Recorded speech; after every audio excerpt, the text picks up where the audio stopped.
జరుగుతున్నటువంటి పరిణామాల విషయంలో గాని ప్రజలకు ఎదురవుతున్నటువంటి సమస్యల విషయంలో గాని పూర్తి స్థాయిలో కలిసి పోరాటం చేసి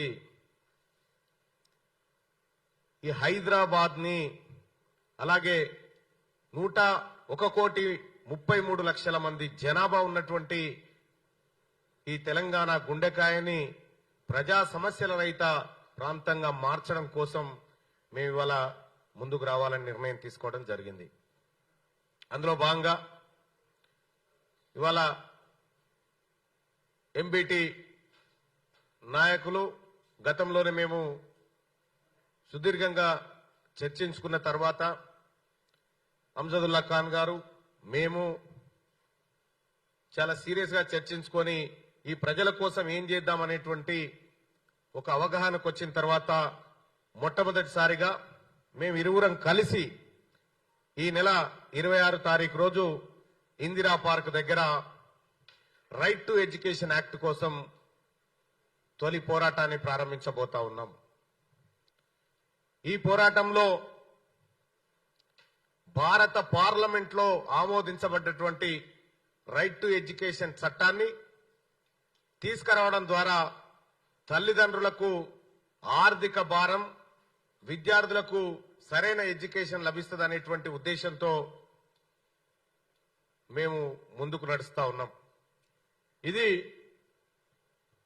ఎంబీటీ నాయకత్వానికి, ప్రజా సమస్యలపైన పోరాటానికి ముందుకొచ్చినటువంటి వారి రాష్ట్ర కమిటీకి అందరికి కూడా ధన్యవాదాలు తెలియజేస్తా ఉంది తెలంగాణ రాజ్యాధికార పార్టీ. కనీ విని ఎరుగని రీతిలో ఈ నెల 26 తారీఖు నాడు ఇందిరా పార్కు దద్దరిల్లబోతా ఉంది.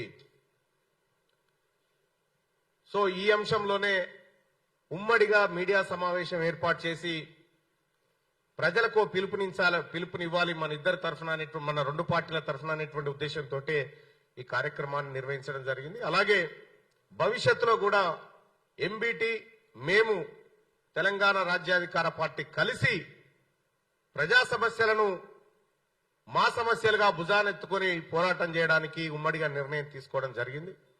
అందులో భాగంగా మేమందరం కూడా ఇవాళ సోమాజిగూడ ప్రెస్ క్లబ్ కాడికి రావడం జరిగింది.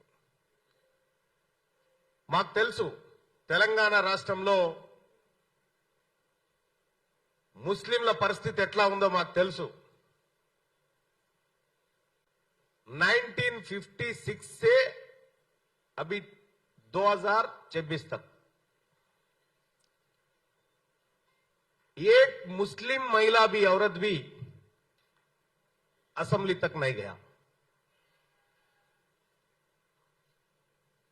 స్వాతంత్రం వచ్చినప్పటి నుంచి ఇప్పటి వరకు తెలంగాణ అసెంబ్లీలో లేదా ఉమ్మడి ఆంధ్రప్రదేశ్ అసెంబ్లీలో ఒక్క ముస్లిం మహిళ కూడా అసెంబ్లీలో లేదు. ఇలా తెలంగాణ జనాభాలో మా వర్గంలో, మా బీసీ వర్గంలో 10% పైగా ఉన్నటువంటి ముస్లిం బిడ్డలకు, అందులో 5% ఉన్నటువంటి ముస్లిం బిడ్డలకు రిప్రజెంటేషన్ లేదు అక్కడ.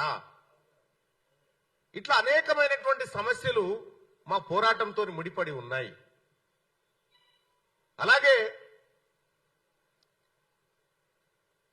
మనందరికీ తెలుసు మన్మోహన్ సింగ్ గవర్నమెంట్ 2005 సంవత్సరంలో సచార్ కమిటీని వేసింది. సచార్ కమిటీ నివేదిక ఏం చెప్తుంది?